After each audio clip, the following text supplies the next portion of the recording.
लेकिन आपको बताते हैं कि किस तरीके से विपक्ष की तरफ से सियासत की जा रही है। 22 जनवरी को प्रभु श्री राम भव्य राम मंदिर में विराजने वाले, लेकिन उसके पहले 22 जनवरी को ही ममता बनर्जी ने सद्भाव रैली बुला ली है और इस रैली में सभी धर्मों के लोग भी शामिल होंगे। प्राण प्रतिष्ठा के दिन कोलकाता में ये रैली का आयोजन किया जा रहा है सीएम ममता बनर्जी के द्वारा, और दक्षिण कोलकाता के एक मंदिर में काली पूजा भी करेंगी और इसके बाद पार्टी कार्यकर्ताओं से मंदिर, मस्जिद, गुरुद्वारे और चर्च में पूजा करने को कहा है। ममता ने कहा है कि प्राण प्रतिष्ठा नेताओं का नहीं, संतों, धर्माचार्यों का काम है और यही वजह है कि वो सद्भाव रैली बुला रही हैं और तमाम धर्मों के लोगों को भी उन्होंने इसमें बुलावा भेजा है। किस तरीके से यहाँ पर विपक्ष की राजनीति देखने को मिल रही है वो आप समझ सकते हैं। एक तरफ कहा यह जाता है कि मंदिर कब बनाएंगे, तारीख नहीं बताएंगे, और उसके बाद जब न्योता भेजा जाता है तो जाने से इनकार कर दिया जाता है। और दूसरी तरफ इंडी गठबंधन का हिस्सा ममता बनर्जी ने यहाँ रैली बुला ली है, सद्भाव रैली, और इस रैली में सभी धर्मों के लोग भी शामिल होंगे। इतना ही नहीं, मंदिर में जाकर के पूजा अर्चना भी करेंगी, लेकिन रामलला के विराजमान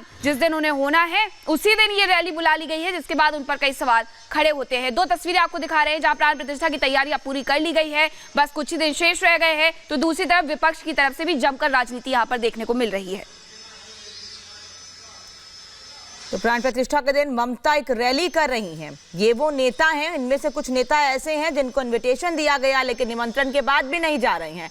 और ममता बनर्जी किस तरह से वोट बैंक की राजनीति करती हैं ये किसी से छिपा हुआ नहीं है। किस तरह से पश्चिम बंगाल में पिछले दिनों साधुओं पर हमला हुआ था, उसके बाद भी पश्चिम बंगाल सरकार ने कोई कदम नहीं उठाया, लेकिन अब वो सभी धर्मों को साथ लेकर चलने की बात कह रही हैं।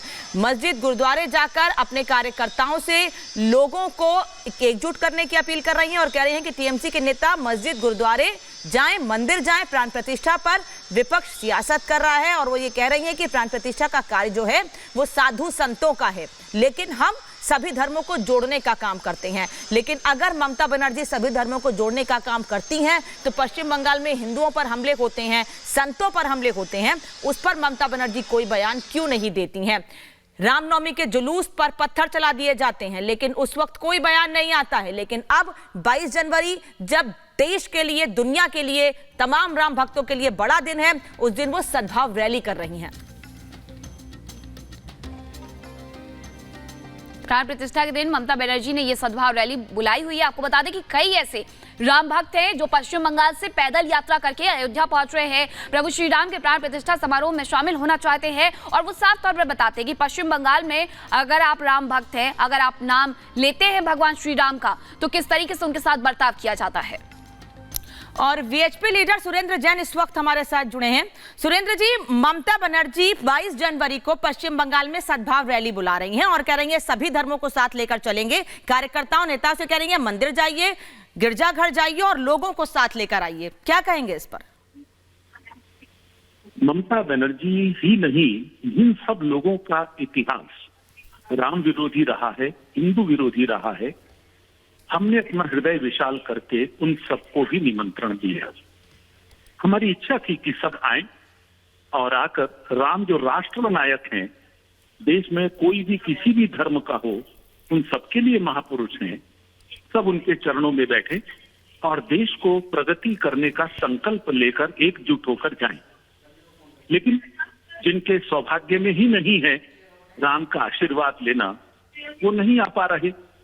और जो सद्भावना का कार्यक्रम होगा वह तो अयोध्या में ही होगा, क्योंकि राम ही सद्भावना के प्रतीक हैं। ममता बनर्जी तो कतई नहीं। जहां साधुओं के ऊपर इस प्रकार से बर्बर हमले किए जाते हों, जहां पर हिंदुओं को जिंदा जला दिया जाता हो, जहां हमारे दुर्गा पूजा के पांडालों पर हमला होता हो, वहां कैसी सद्भावना ममता जी निर्माण करना चाहती है। हम राम से प्रार्थना करेंगे जी, उनको सद्बुद्धि मिले और वो राष्ट्र विरोधी, हिंदू विरोधी तत्वों को जैसा प्रश्रय देती हैं वो न दें और सोनार बांग्ला बन सके, ये हमारी प्रार्थना रहेगी राम के चरणों में।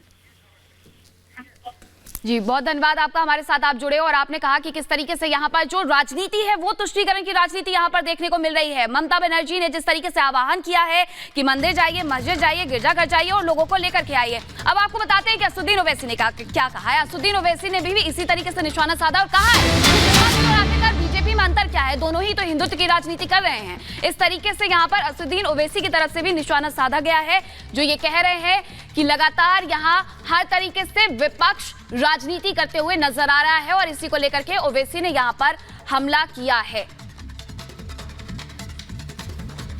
सर, हम देख रहे हैं कि दिल्ली के चीफ मिनिस्टर अरविंद केजरीवाल ने अब ये अनाउंस किया है कि अक्रॉस दिल्ली वो लोग पार्ट करने वाले हैं और दिल्ली चीफ मिनिस्टर अरविंद केजरीवाल भी इसमें पार्टिसिपेट करेंगे। आप किस तरह से देखते हैं इसको? नहीं, ये तो शुरू से मैं कह रहा हूँ कि ये हमेशा हिंदुत्व की पॉलिटिक्स को, आइडियोलॉजी को मानने वाले हैं और इनकी दिल्ली के मुख्यमंत्री की सरकार का ये फैसला मेरी उस बात को साबित करता है कि ये हिंदुत्व की आइडियोलॉजी पर अमल कर रहे हैं और गवर्नमेंट के स्कूलों में शिक्षा की जगहों पर आप ये सब चीज़ें पढ़ाएंगे तो आप में और बीजेपी नरेंद्र मोदी में क्या फ़र्क है?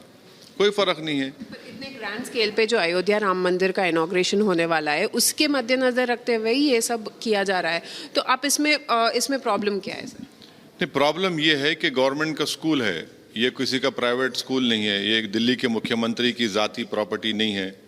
गवर्नमेंट के स्कूल में आप कैसा करेंगे और क्यों करेंगे? आपको हिंदुत्व की आइडियोलॉजी पर आप चल रहे हैं, कॉम्पिटिटिव हिंदुत्व है। कोई ये कर रहा है तो कोई कह रहा है कि सरयू नदी के पास जमा हो जाओ, कोई कह रहा है कि राष्ट्रपति को नासिक बुला लो, वहाँ पे आ जाओ। ये क्या हो रहा है? तो ये सब चीज़ें करके आप तीसरी मर्तबा नरेंद्र मोदी को रोकना चाहेंगे प्रधानमंत्री बनने से? आप बताइए, आप में उनमें एक फ़र्क क्या है फिर? सर, साथ ही साथ अब देख रहे हैं कि कांग्रेस पार्टी के टॉप लीडरशिप ने तो कहा कि वो लोग अयोध्या राम मंदिर नहीं जाएंगे 22 तारीख को, लेकिन कुछ लीडर्स जो है वो ऑलरेडी सरयू नदी जाके आए हैं और कुछ कह रहे हैं कि वो 22 तारीख को भी पार्टिसिपेट करेंगे। अब कैसे देखते हैं, क्योंकि एक इंडिया अलायंस की तरफ से जो हम देख रहे हैं पूरा डिवाइड हो रहा है इंडिया अलायंस। अब वो जाने, वो बताएंगे, मैं तो उसका हिस्सा नहीं हूँ, मगर हम यही कह रहे हैं कि अभी जो देश में चल रहा है वो कॉम्पिटिटिव हिंदुत्व की आइडियोलॉजी और उसकी पॉलिटिक्स चल रही है और देश के जो करोड़ों हमारे हिंदू भाई जो सेकुलर हैं, दलित हैं, ओबीसी हैं, आदिवासी हैं, मुसलमान, उनको ये देखना पड़ेगा कि क्या तमाशा हो रहा है। ठीक है, आप मुझे पसंद नहीं करते, मुझे मालूम, आप मगर ये तो देखिए ना ये क्या हो रहा है फिर। अब इसका जवाब कौन देगा?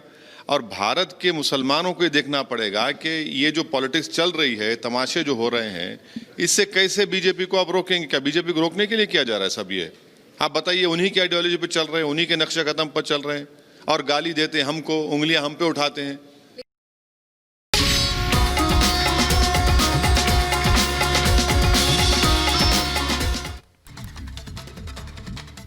तो आज से यजमान जो हैं उन्होंने सरयू में स्नान किया है आज, और आज से विधिवत शुरुआत हो गई है प्राण प्रतिष्ठा के अनुष्ठान की।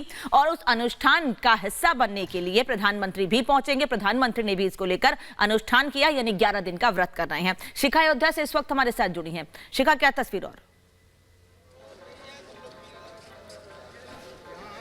बिल्कुल अनामिका, देखिए मैं सरयू घाट पर मौजूद हूँ और यहाँ की तस्वीरें बहुत सुंदर है, अलौकिक है यहाँ पर, क्योंकि हर तरफ जो रोशनी से नहाया हुआ सरयू घाट नजर आता है। जैसे ही थोड़ा सा दिन ढलेगा आप वो रोशनी भी देख पाएंगे, लेकिन ये दिए जो हैं, आरती का वक्त होता है जब ये दिए जलाए जाएंगे। आज से इस दीपोत्सव की शुरुआत भी हो चुकी है, यानी कि अब 22 तारीख तक इसी तरीके से इस घाट को सजाया जाएगा दियों से, जिसमें आप देख सकते हैं कि जय श्री राम भी लिखा हुआ है और तमाम जो भक्त हैं वो भी यहाँ पर आकर हर्षोल्लास के साथ इन दियों को प्रज्वलित करेंगे, तो वो भी अलौकिक छटा उस समय देखने को मिलेगी। लेकिन इसी तरीके की तस्वीरें हर जगह से हमको देखने को मिल रही है।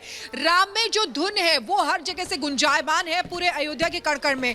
हमने जो पुजारी जी हैं जिन्होंने मुहूर्त निकाला उनसे भी बात की, उन्होंने बताया कि ये ऐसा मुहूर्त है जो जब तक ये सूरज और चांद रहेंगे तब तक ये राम मंदिर बना रहेगा। और ये तस्वीरें आपको दिखाते हैं, ये देखिए तमाम जो लोग हैं, अभी भी यहाँ पर स्नान चल रहा है, शाम का वक्त है लेकिन फिर भी स्नान चल रहा है। लेकिन ये देखिए बेहद खूबसूरत यहाँ पर जय श्री राम लिखा हुआ है, उनका धनुष बाण बनाया हुआ है और यहाँ ओम भी बनाया, और वहाँ पर आप देख सकते हैं कि किस तरीके से बच्चे जो है वहाँ घूम रहे हैं बीच में। तो यानी कि ये हर्षोल्लास है, भक्ति भावना है जो उनके अंदर निकल कर आ रही है। दियों में इस समय में अगर पास से आके दिखाएंगे तो ये दियों में इस समय बाती लगाई जा रही है। ये देखिए, इधर आएंगे क्योंकि ये दिए सजा लिए गए हैं और उसके बाद अब यहाँ पर बाती लगाई जा रही है, फिर इनमें घी डाला जाएगा और उसके बाद इनको जगाया जाएगा।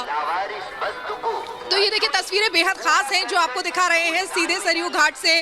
आप देख सकते हैं यहाँ पर अस्थायी जल पुलिस चौकी भी बनाई गई है ताकि किसी भी तरीके की अगर कोई ऐसी स्थिति आती है उससे निपटने के लिए यहाँ पर जो पुलिस है वो तैयार रहे। तो एक तालमेल भी यहाँ पर यूपी पुलिस का। बिल्कुल, ये बेहद खूबसूरत तस्वीरें हैं जो आप शिखा यहाँ पर दिखा रही हैं कि किस तरीके से एक बार फिर से ये दीपावली का जो त्योहार है वो लौट करके आ रहा है। आपके पास लौटेंगे शिखा, लेकिन इसी के साथ आपको उन लोगों से मिलवाते हैं, राम नामी समाज के लोगों से जिनके रोम रोम में बसे हैं प्रभु श्री राम। देखिए,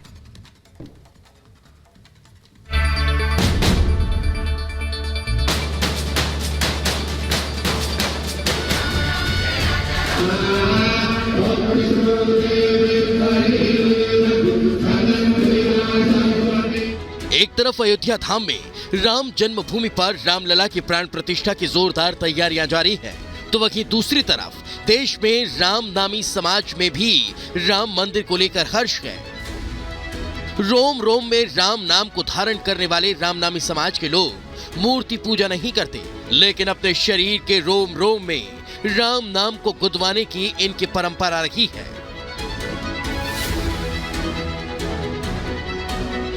आंख, नाक, कान, मुंह, हाथ, पैर, हर जगह सिर्फ राम राम का नाम। ये रामनामी समाज के लोग हैं। इनके लिए राम किसी मंदिर में नहीं, किसी मूर्ति में नहीं, बल्कि इनके रोम रोम में प्रभु श्री राम समाते हैं। शरीर का ऐसा कोई हिस्सा नहीं जहां राम न लिखा हो। कपड़ों पर राम, शॉल पर राम, टोपी पर राम, यहाँ तक कि घर की दीवारों और दरवाजों पर भी केवल एक ही नाम है, राम राम। यहाँ तक कि समाज में मरने के बाद ये अपना शव जलाने की जगह दफनाने की परंपरा है ताकि उनके शरीर पर लिखा राम राम जल न जाए। वे किसी से मिलते हैं तो एक दूसरे को राम राम कहकर अभिवादन करते हैं, किसी को पुकारते भी हैं तो केवल राम राम बोलकर। इनके लिए बस राम नाम ही पर्याप्त है। निराकार प्रभु श्री राम को मानने वाले रामनामी समाज के लोगों में अयोध्या में राम मंदिर को लेकर खासा उत्साह है और वो उस जमीन पर जाकर अपना शीश झुकाना चाहते हैं जहां प्रभु श्री राम अवतरित हुए थे। हम भजन भक्ति करबो के राम राम के हमी हमार ससुर करीस, हमार जेठानी देरानी सब कोई करे भजन। हमार ससुर माथा भर लिखारी से और हमार आदमी लिखारी से बदन भर।